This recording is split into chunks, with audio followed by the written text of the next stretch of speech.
नमस्कार साथियों, बहुत बहुत स्वागत है आपका आज की क्लास में। और आज की क्लास में हम अध्ययन करेंगे संस्कृत में संख्याओं का। संस्कृत में जो संख्याएं हैं, यदि आपने ये वीडियो पूरा देख लिया तो कोई सी भी संख्या हैं आप उसको बना लेंगे। तो आइए शुरू करते हैं आज की क्लास।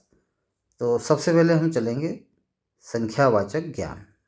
यहाँ से हम देखते हैं तो 1 से 4 तक की ये जो संख्याएं हैं इनको हमको ध्यान से समझना है, क्योंकि ये जो 1 से 4 तक की संख्याएं हैं ये तीनों लिंगों में चलती है, ठीक है ना। और कोई सी भी एग्ज़ाम हो, अक्सर क्वेश्चन यहीं से बनते हैं, जैसे कॉम्पिटिटिव एग्ज़ाम हो गई या अदर और कोई सी भी एग्ज़ाम है, तो हम इसको ध्यान से समझेंगे। तो सबसे पहले ये जो एकः है ये पुल्लिंग में चलता है और एका स्त्रीलिंग में, और जो एकम है वो नपुंसकलिंग में। एकः, एका और एकम। इसके बाद द्वौ, द्वे और द्वे। अब यहाँ पर जो द्वे है ये स्त्रीलिंग में भी चलता है और ये जो द्वे है ये नपुंसकलिंग में भी चलता है। इसके बाद त्रयः, तिस्रः और त्रीणि, चत्वारः, चतस्रः और चत्वारि। ठीक है, अब इसको थोड़ा डिटेल में समझने का प्रयास करते हैं। पुल्लिंग में एकः बालकः अस्ति, यानी एक बालक है। यहाँ पर क्रिया क्या हुई है इसका ध्यान देना। अस्ति प्रथम पुरुष का एक वचन है, क्योंकि बालक एक है इसलिए क्रिया हमारी अस्ति आई है। एका बालिका अस्ति, एक बालिका है, ठीक है ना। ये स्त्रीलिंग का है इसलिए यहाँ पर एका आया हुआ है। इसके बाद एकम पुस्तकम अस्ति, पुस्तकम नपुंसकलिंग का है इसलिए यहाँ पर एकम आया है, ठीक है। इसके बाद यहाँ पर हम चलते हैं दो पर। यहाँ आया हुआ है द्वौ बालको स्तः, यानी दो बालक हैं। अब यहाँ पर क्रिया क्या थी, अस्ति एक वचन की। अब यहाँ पर स्त आया है, ये द्विवचन का, क्योंकि बालक कितने हैं, दो है, तो क्रिया हमारी द्विवचन की आएगी। तो अस्ति का जो द्विवचन होता है वो होता है स्तः। तो दो बालको स्तः, दो बालक हैं। इसके बाद द्वे बालिके स्तः, दो बालिकाएं हैं। द्वे पुस्तके स्तः, द्वे पुस्तके स्तः, यानी दो पुस्तक हैं, ठीक है। मैं फिर से एक बार रिपीट कर रहा हूँ, स्त्रीलिंग में भी द्वे होता है और नपुंसकलिंग में भी द्वे होता है, ठीक है। आगे चलते हैं। त्रयः बालकाः सन्ति। देखिए अब इसको ध्यान से समझना।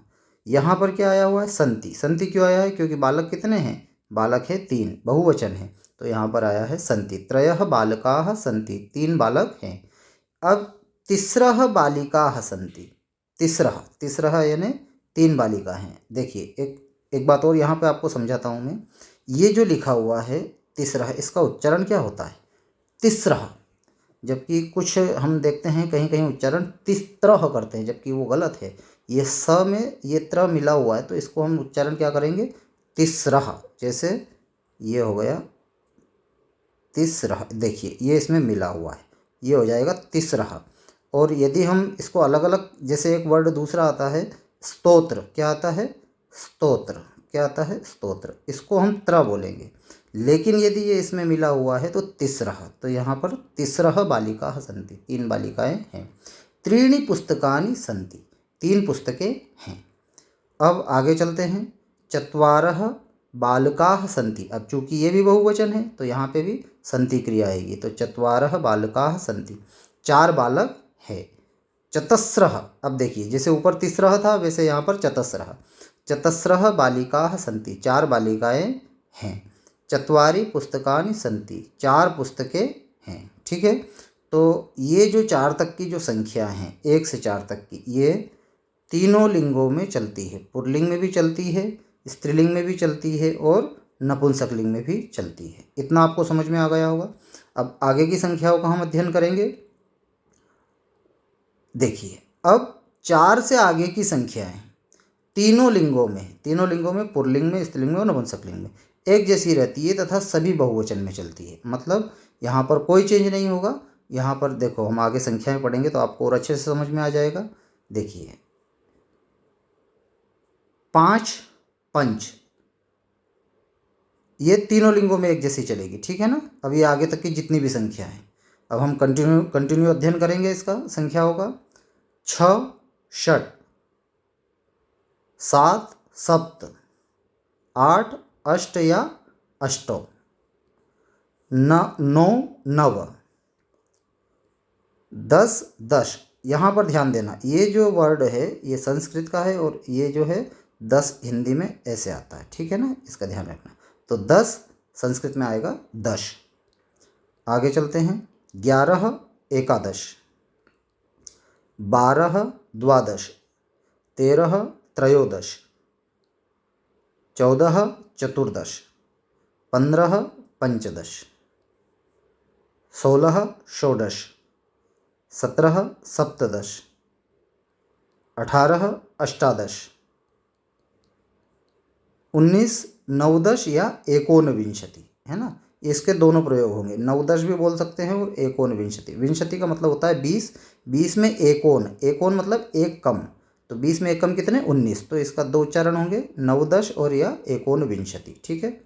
इसके बाद 20 विंशति, 21 एकविंशति, 22 द्वाविंशति, 23 त्रयोविंशति, 24 चतुर्विंशति, 25 पंचविंशति, 26 षड्विंशति, 27 सप्तविंशति, 28 अष्टाविंशति, 29 नवविंशति या एकोनत्रिंशत्, है ना।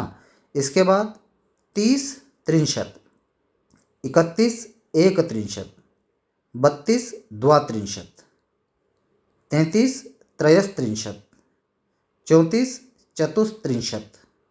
थोड़ा उच्चारण का ध्यान रखना, उच्चारण हमारा शुद्ध होना चाहिए। 35 पंचत्रिंशत्, 36 षट्त्रिंशत्, 37 सप्तत्रिंशत्, 38 अष्टत्रिंशत्, 39 नवत्रिंशत् या एकोनचत्वारिंशत्, 40 चत्वारिंशत्, 41 एकचत्वारिंशत्, 42 द्विचत्वारिंशत् या द्वाचत्वारिंशत्, दोनों प्रयोग होंगे इसके, 43 त्रिचत्वारिंशत् या त्रयश्चत्वारिंशत्, 44 चतुश्चत्वारिंशत्, 45 पंचचत्वारिंशत्, 46 षट्चत्वारिंशत्, 47 सप्तचत्वारिंशत्, 48 अष्टचत्वारिंशत्, 49 नवचत्वारिंशत् या एकोनपंचाशत्। आगे 50 को बोलेंगे पंचाशत्। तो यहाँ तक आपको संख्याएं समझ में आई होगी। आगे की संख्याओं का हम अध्ययन करते हैं। 50 पंचाशत्, 51 एक पंचाशत्, 52 द्विपंचाशत् या द्वापंचाशत्, 53 त्रिपंचाशत् या त्रयः पंचाशत्, 54 चतुःपंचाशत्, 55 पंचपंचाशत्, 56 षट्पंचाशत्, 57 सप्तपंचाशत्, 58 अष्टपंचाशत् या अष्टापंचाशत्, 59 नवपंचाशत् या एकोनषष्टिः, षष्ठी यानी 60, 60 में एक कम, 59। आगे चलते हैं। 60 षष्टिः, 61 एकषष्टिः, 62 द्विषष्टिः या द्वाषष्टिः, 63 त्रिषष्टिः या त्रयःषष्टिः, 64 चतुष्षष्टिः, 65 पंचषष्टिः, 66 षट्षष्टिः, 67 सप्तषष्टिः, 68 अष्टषष्टिः या अष्टाषष्टिः, 69 नवषष्टिः या एकोनसप्ततिः, 70 सप्ततिः, 71 एकसप्ततिः, 72 द्विसप्ततिः या द्वासप्ततिः, 73 त्रिसप्ततिः या त्रयसप्ततिः, 74 चतुःसप्ततिः, 75 पंचसप्ततिः, 76 षट्सप्ततिः, 77 सप्तसप्ततिः, 78 अष्टसप्ततिः या अष्टासप्ततिः, 79 नवसप्ततिः या एकोनाशीतिः, 80 अशीतिः, 81 एकाशीतिः, 82 द्वयशीतिः, 83 त्रयशीतिः, 84 चतुर्शीतिः,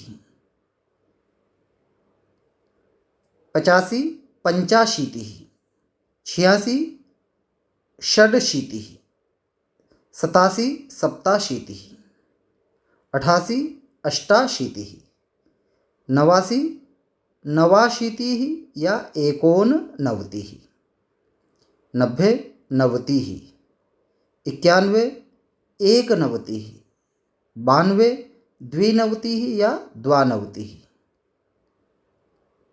93 त्रिनवतिः या त्रयोनवतिः, 94 चतुर्नवतिः, 95 पंचनवतिः, 96 षण्णवतिः, 97 सप्तनवतिः, 98 अष्टनवतिः या अष्टानवतिः, 99 को बोलेंगे नवनवति या एकोनशतम। शतम किसको बोलते हैं? 100 को बोलते हैं। 100 में एक कम यानी 99, और शतम को बोलेंगे 100 को बोलेंगे शतम। तो यहाँ तक हमने 1 से लेकर 100 तक की संख्याओं का संस्कृत में हमने वीडियो देखा, और उम्मीद कर रहा हूँ आपको यहाँ तक वीडियो अच्छे से समझ में आया होगा। अब 100 से ऊपर की संख्याओं को हम कैसे बनाएं, इसका भी हम चलते हैं, कुछ संख्याओं का अध्ययन करेंगे, ताकि 100 से ऊपर की संख्याएं संस्कृत में हम कैसे लिखते हैं इसका हम अध्ययन करेंगे। देखिए, जैसे सबसे पहले हमने एक संख्या लिखी 115। कितनी है? 115। तो सबसे पहले इसको ध्यान से समझना कि ये जो आखिरी में क्या आया है? 15 आया है। आखिरी में क्या है? 15। 15 को हम लिख देंगे पहले। 15 का संस्कृत क्या होता है? पंचदश। इसके बाद बीच में हम लगा देंगे अधिक। बीच में हम क्या लगा देंगे? अधिक। इसके बाद प्लस 15 हमने अलग निकाल दिए तो कितने बचे? 100। यहाँ लिख देंगे 100। तो पंचदश अधिक और शतम पूरा हम जोड़ेंगे तो क्या बनेगा? पंचदशाधिक शतम। आया आपको समझ में? एक संख्या और देखते हैं। देखिए, ये है 140। कितनी है? 140। 140 में हमने ये 40 किया तो 40 का संस्कृत क्या होता है? चत्वारिंशत्। बीच में हमको अधिक लगा देना है और यहाँ पर क्या आ जाएगा? शतम। बस इनको तीनों को जोड़ देना है तो क्या बनेगा? चत्वारिंशत् अधिक शतम। ठीक है, एक संख्या और देखेंगे। जैसे तीसरी संख्या है 165। कितनी है? 65। 65 का संस्कृत क्या होता है? पंचषष्ठी। बीच में हमने अधिक लगाया और यहाँ पे क्या लिख दिया? शतम। तो पंचषष्ठी अधिक शतम। इस प्रकार से जितनी भी संख्या है, कोई सी भी संख्या हो, उसको हम इसी प्रकार से बनाएंगे। तो इसका आप प्रयास करना दूसरी संख्याओं को लेकर के। आगे हम और जो संख्या है उसका अध्ययन करते हैं। 1000 को बोलेंगे सहस्रम, 10,000 को बोलेंगे अयुतम, और 1,00,000 को बोलेंगे लक्षम, 10 लाख को बोलेंगे प्रयुतम, 1 करोड़ को बोलेंगे कोटि, और 1 अरब को बोलेंगे अर्बुदम। तो ये हमने संस्कृत संख्याओं का अध्ययन किया, और उम्मीद कर रहा हूँ आपको ये वीडियो अच्छा लगा हो। और वीडियो यदि अच्छा लगा है तो प्लीज़ चैनल को सब्सक्राइब करिए, चैनल को लाइक करिए, और आगे हम किसी और संस्कृत के व्याकरण के वीडियो में मिलेंगे। तब तक के लिए धन्यवाद। आपका दिन मंगलमय हो।